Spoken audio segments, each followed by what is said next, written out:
Assalamualaikum warahmatullahi wabarakatuh. Perkenalkan, nama saya Caroline Pertiwi dengan NIM 17056200029 dari jurusan Manajemen Fakultas Ekonomi Universitas Negeri Jakarta, Angkatan 2020. Sebelumnya, saya berterima kasih kepada Bapak Agung Darmawan selaku dosen pengampu mata kuliah Manajemen Operasi yang telah memberikan saya kesempatan untuk menjelaskan sedikit materi tentang strategi operasi.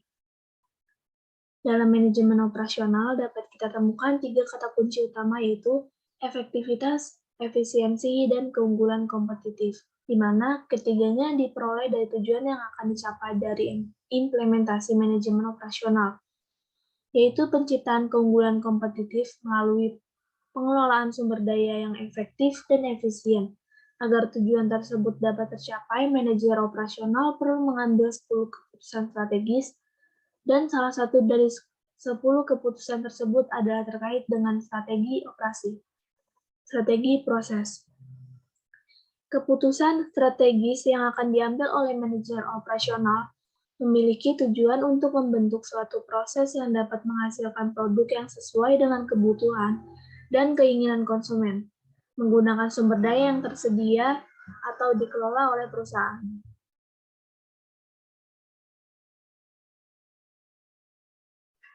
Pengambilan keputusan strategi proses memiliki manfaat dalam jangka panjang, yaitu terkait dengan efisiensi dan fleksibilitas proses produksi hingga konsistensi kualitas dan biaya produksi dari produk yang dihasilkan.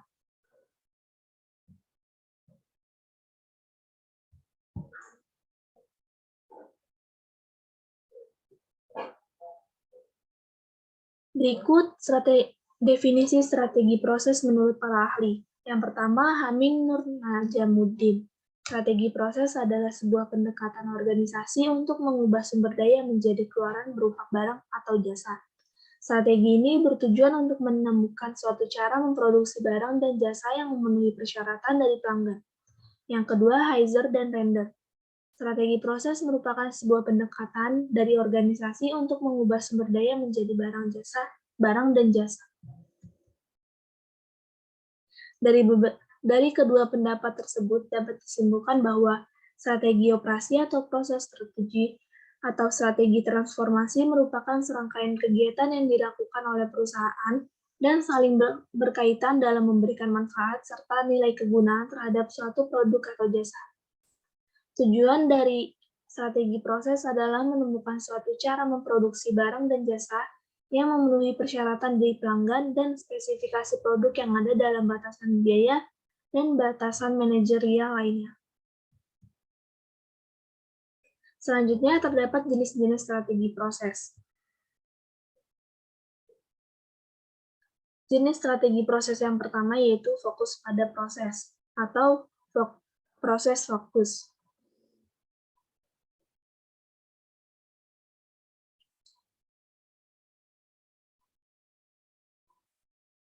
Strategi ini memiliki ciri varietas atau keragaman yang tinggi, namun volume setiap jenis barang atau produk yang diproduksi sedikit. Jenis strategi ini cocok untuk sebuah proses produksi dengan jenis produk yang banyak namun berubah-ubah. Outputnya berdasarkan pesanan, tidak ada standar fasilitas operasi, serta volume produksi yang relatif sedikit. Yang kedua, fokus berulang atau repetitive focus. Strategi proses produksi yang menggunakan modul yang berorientasi pada produk. Modul adalah bagian atau komponen yang telah dipersiapkan sebelumnya yang sering berada dalam proses yang berkelanjutan. Fokus berulang merupakan lini perakitan klasik yang digunakan secara luas hampir pada seluruh perakitan, baik itu perakitan otomotif maupun alat rumah tangga. Karena prosesnya berfokus pada modul, sehingga dalam prakteknya harus mengikuti modul tersebut sehingga proses ini menjadi kurang fleksibel dibandingkan dengan fokus proses. Yang ketiga, fokus pada produk atau product focus. Fokus produk adalah kebalikan dari fokus proses. Dalam fokus proses, keragaman jenis produk yang tinggi namun volume produksinya yang rendah. Sedangkan pada fokus produk, volume produksi tinggi namun keragaman jenis produk rendah. Proses ini juga dikenal juga dengan proses berkelanjutan. Karena memiliki lintasan produk yang sangat panjang dan berkelanjutan, untuk model produk ini tidak mudah berubah dan permintaan akan produk semakin besar. Hal ini disebabkan karena biasanya untuk produksi harus menggunakan mesin khusus, memaksimalkan penggunaan dan menghindari terjadinya kesalahan dan pemberhentian. Yang keempat, fokus kustomisasi massal atau massive customization focus. Produksi produk dan jasa yang cepat dan murah, namun dapat memenuhi keinginan pelanggan yang semakin unik dan selalu berubah. Kustomisasi massal bukan hanya mengenai keragaman produk, tetapi juga bagaimana secara ekonomis mengetahui apa yang diinginkan pelanggan dan kapan pelanggan menginginkannya dengan tepat. Atau dengan kata lain, produk dibuat sesuai dengan pesanan.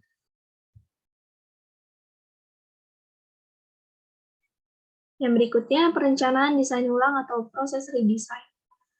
Perencanaan ulang desain atau proses reengineering adalah proses memikirkan ulang dan merancang ulang proses bisnis secara radikal untuk membuat peningkatan kerja secara dramatis yang menitikberatkan pada aktivitas-aktivitas yang melintasi lini fungsional. Contoh perusahaan manufakturing yang bersaing pada masing-masing jenis strategi proses. Yang pertama pada jenis fokus proses, yaitu CV Raja Digital Printing. Proses dimulai dengan seorang perwakilan penjualan yang membantu pelanggan merancang formulir bisnis. Saat formulir siap, pemesanan dikirimkan secara elektronik ke departemen pendukung penjualan di pabrik.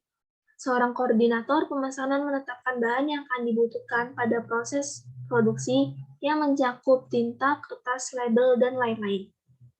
Menghitung waktu produksi yang dibutuhkan serta menjadwalkan pekerjaan pada mesin tertentu. Departemen pencetak menggunakan CAD untuk mengubah desain produk menjadi plat pencetak untuk proses pencetakan, kemudian mencetak gambar formulir tersebut pada sebuah plat pencetak dari aluminium. Setelah dicetak, hampir semua produk disatukan pada sebuah mesin yang menyatukan hingga 14 salinan secara bersamaan, biasanya dengan menggunakan kertas karbon yang diselipkan di antara mereka. Yang kedua, jenis proses strategi fokus berulang pada Mount Elizabeth Hospital. Mount Elizabeth Hospital adalah rumah sakit yang melayani berbagai penyakit.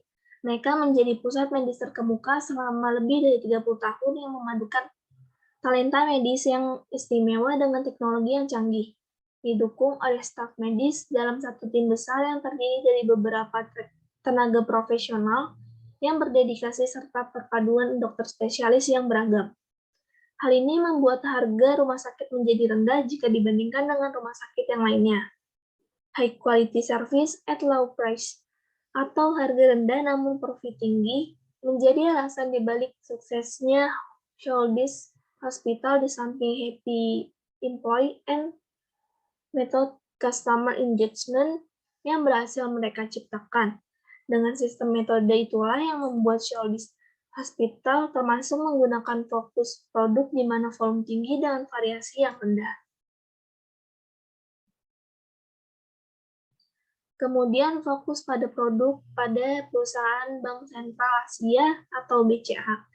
BCA merupakan salah satu bank terkemuka yang fokus pada bisnis perbankan, transaksi, serta menyediakan fasilitas kredit dan solusi keuangan bagi segmen korporasi, komersial, dan UKM serta konsumen.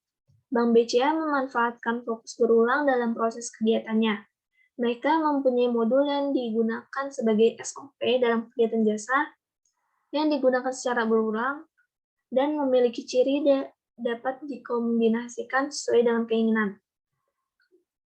BCA berdiri sejak 1957. BCA hadir di tengah masyarakat Indonesia dan tumbuh menjadi salah satu bank terbesar di Indonesia. Dan yang terakhir, fokus kustomisasi massal pada perusahaan Nike industri sepatu. Kustomisasi massal dari produk konsumen telah menyebar secara perlahan selama hampir 2 dekade. Salah satu contohnya adalah Nike, yang meluncurkan Nike ID pada tahun 2012, yaitu sebuah layanan online yang memperbolehkan pelanggannya untuk menciptakan sepasang sepatu yang unik dengan memilih sendiri warnanya, desain, dan fitur performa yang mereka inginkan untuk model-model sepatu tertentu. Pelanggan membayar mahal untuk kustomisasi seperti itu. Sekian penjelasan yang dapat saya sampaikan. Semoga apa yang dapat saya sampaikan bermanfaat bagi kita semua. Kurang lebihnya mohon maaf. Wassalamualaikum warahmatullahi wabarakatuh.